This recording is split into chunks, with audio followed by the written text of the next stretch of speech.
Bagi para peneliti atau mahasiswa yang mengambil metode penelitian kualitatif untuk penelitiannya, ada 4 tipe data atau informasi yang dikolek atau dikumpulkan melalui metode kualitatif. Apa saja itu? Simak terus sampai akhir.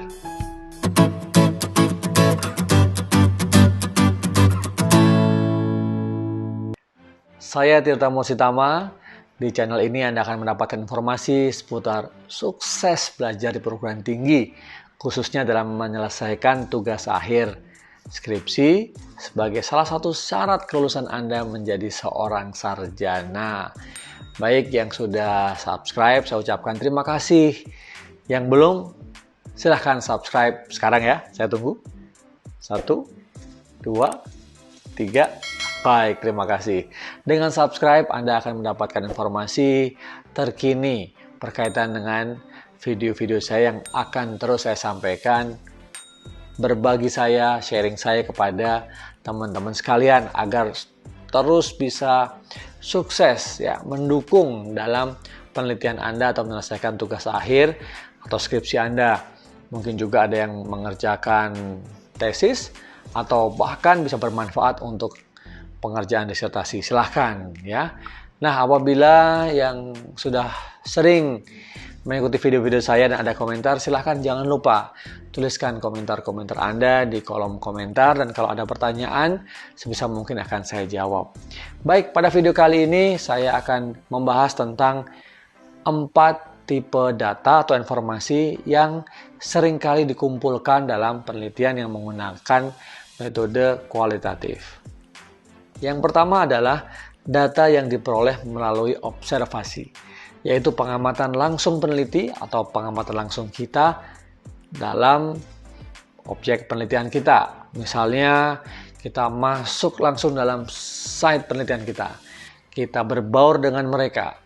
Apakah kita juga menjadi seorang observer sekaligus member yang terlibat, atau kita hanya mengamati saja, atau bahkan kita juga secara terbuka mengatakan bahwa saya sedang penelitian, maka saya ingin mendapatkan informasi, maka saya datang, berbaur bersama objek penelitiannya, dan ingin mendapatkan informasi data sebanyak-banyaknya. Nah, ini bermacam-macam ya. Nanti lihat video saya berkaitan dengan peran dari observer dan sekaligus sebagai partisipan dalam penelitian. Nah, dalam observasi ini biasanya pengamatan peneliti secara langsung. Di sini keunggulan dari penelitian kualitatif. Karena peneliti sendiri itu menjadi seorang pengamat atau pelaku dalam riset itu.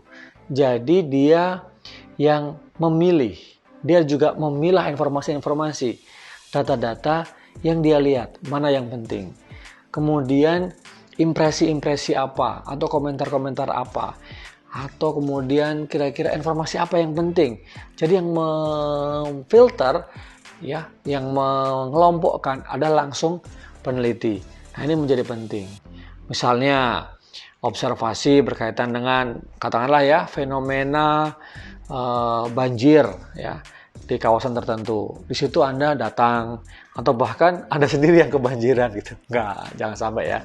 Anda ada datang di situ, mungkin mengamati suasananya, kira-kira apa sebabnya, atau mungkin korbannya dan seberapa parah banjirnya, atau fenomena-fenomena yang lain, fenomena sosial yang lain di sekitar kita atau yang Anda teliti. Bisa juga misalnya apabila Anda adalah mahasiswa manajemen atau bisnis, Anda lihat observasi di perusahaan. Anda melihat misalnya tentang trainingnya seperti apa dilakukan, programnya seperti apa, pelaksanaannya seperti apa. Nah, mungkin Anda mengamati di situ. Nah, yang paling penting dalam pengamatan ini Anda harus melihat setiap detail informasinya. Ya, mana yang penting dan mana yang tidak, Anda harus bisa memilih. Lebih baik juga Anda tulis ya, Anda catat. Nah, apabila itu diperkenankan, diperbolehkan, Anda bisa mengambil dengan gambar atau dengan kamera, dengan handphone Anda. Nah, tapi tentu saja Anda harus izin ya. Paling tidak Anda mencatatkan poin-poin yang Anda amati. Nah, durasinya pun juga beraneka ragam. Ada yang observasinya itu mungkin dalam beberapa waktu ya, pendek jam, hari, bisa bulan, bahkan bisa tahun. Nah, tapi karena Untuk skripsi tentu Anda tidak mungkin bertahun-tahun kan, atau Anda juga tidak mungkin ya berbulan-bulan. Ya mungkin Anda observasi, mengamati dalam beberapa jam misalnya, berkaitan dengan objek yang Anda teliti. Nah, itu adalah satu tipe data informasi yang diperoleh dari observasi. Yang kedua adalah data dan informasi yang diperoleh dari interview. Nah, interview atau wawancara langsung dengan narasumber. Biasanya kalau kita katakan interview itu adalah satu lawan satu ya, one on one, artinya kita sebagai peneliti langsung bertanya kepada narasumber. Nah, di situ yang penting yang perlu diperhatikan adalah daftar pertanyaan. Biasanya daftar pertanyaan itu open-ended ya. Ada pertanyaan yang hanya menjadi guide ya, menjadi guidance kita. Karena waktu yang terbatas mungkin juga tidak bisa terlalu lama. Katakanlah kalau kita dialokasikan 30 menit atau 1 jam ya untuk melakukan wawancara, mungkin ada 5 mungkin pertanyaan yang sebagai guide ya. Kemudian dari 5 pertanyaan itu nanti Anda bisa kembangkan sesuai dengan jawaban dari narasumber maupun sesuai dengan apa yang ingin Anda ketahui dari penelitian Anda, sesuai dengan tujuan penelitian Anda. Nah, ini menjadi penting. Pertanyaan penelitiannya seperti apa harus bisa dijawab dengan pertanyaan-pertanyaan dalam wawancara itu. Nah, pertanyaan wawancaranya seperti apa? Sebisa mungkin mengambil juga, merujuk juga dari teori atau konsep ya, sehingga pertanyaannya terarah. Nah, nanti kita bisa bahas khusus tentang bagaimana speknya wawancara ini. Juga nanti bagaimana wawancara ini dilakukan, tapi juga bagaimana wawancara ini bisa terjadi prosesnya, bagaimana menghubungi narasumber, dan bagaimana cara-cara agar wawancara itu efektif, ya kan? Nah, itu adalah cara yang kedua. Data dan informasi yang diperoleh melalui wawancara.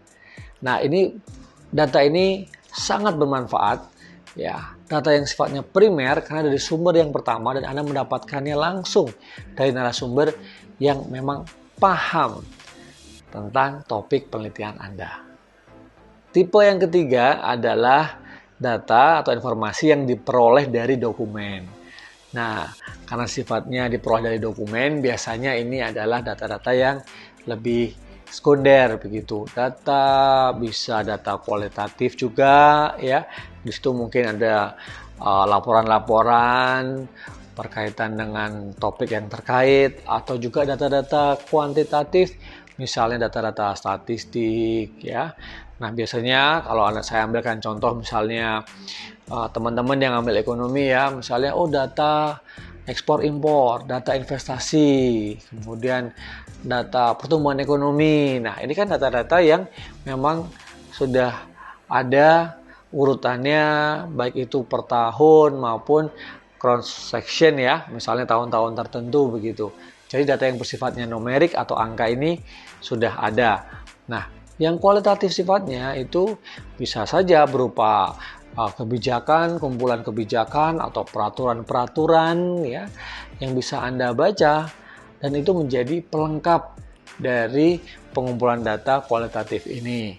Nah, data yang Anda peroleh dari dokumen biasanya bisa Anda ambil dari sumber-sumber internet ya, website dari universitas yang terpercaya dan juga dari kementerian yang terpercaya, artinya sumber-sumber resmi atau pusat-pusat kajian atau kantor berita, atau sekarang banyak sekali ya website-website yang memang terpercaya dan bisa diandalkan gitu. Nah, ini menjadi penting sekali Anda memperoleh itu.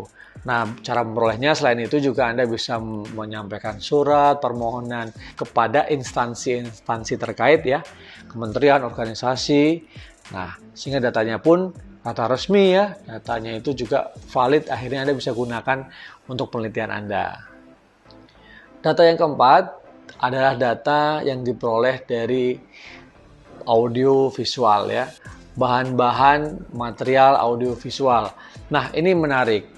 Bisa saja dalam penelitian ini Anda mendapatkan data berupa rekaman-rekaman hasil rapat misalnya, rekaman-rekaman konferensi ya, baik itu sifatnya memang audio maupun visualnya.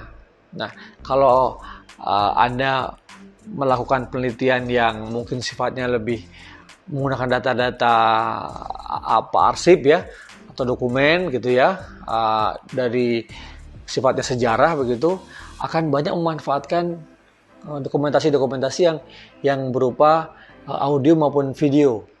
Misalnya melihat peristiwa-peristiwa sejarah tertentu yang direkam oleh sumber-sumber terpercaya, apakah itu arsip dari kementerian tertentu atau organisasi tertentu. Nah, seringkali itu dokumentasi mereka yang rapi, yang resmi, itu menjadi salah satu sumber yang penting, atau paling tidak menjadi salah satu sumber awal dalam penelitian Anda. Nah, bisa juga masyarakat, individu, maupun kelompok-kelompok masyarakat ya, itu juga memiliki data-data yang sifatnya audiovisual itu.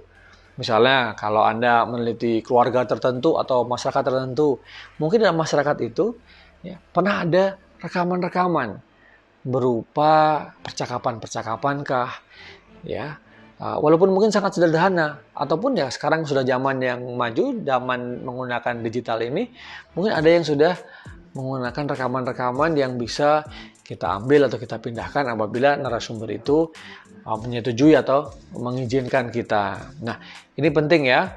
Jadi kita melihat rekaman-rekaman videonya di situ, kita akan menilai sejauh apa fakta-fakta yang ada dalam video tersebut yang bisa mendukung penelitian kita. Demikian juga yang bersifat audio. Rekaman-rekaman itu, ya rekaman-rekaman yang otentik, yang reliable itu kita bisa gunakan salah satu sumber triangulasi dengan data-data yang sudah dikumpulkan yang dengan 3 tipe yang lain tadi. Nah, itu adalah 4 tipe data dan informasi yang bisa diperoleh dari penelitian kualitatif. Kalau Anda merasa ini bermanfaat, jangan lupa like video ini dan juga sebarkan atau share ke teman-teman Anda yang mungkin membutuhkan manfaat ini ya, membutuhkan informasi tentang 4 tipe data informasi dari penelitian kualitatif. Jangan lupa sekali lagi yang belum subscribe silahkan subscribe ya, dan juga ikuti video-video saya sebelumnya berkait dengan topik skripsi, penelitian, tesis, disertasi yang mungkin bermanfaat untuk aktivitas Anda atau penelitian Anda. Semangat ya para pejuang skripsi. Sampai ketemu lagi dalam video-video saya selanjutnya.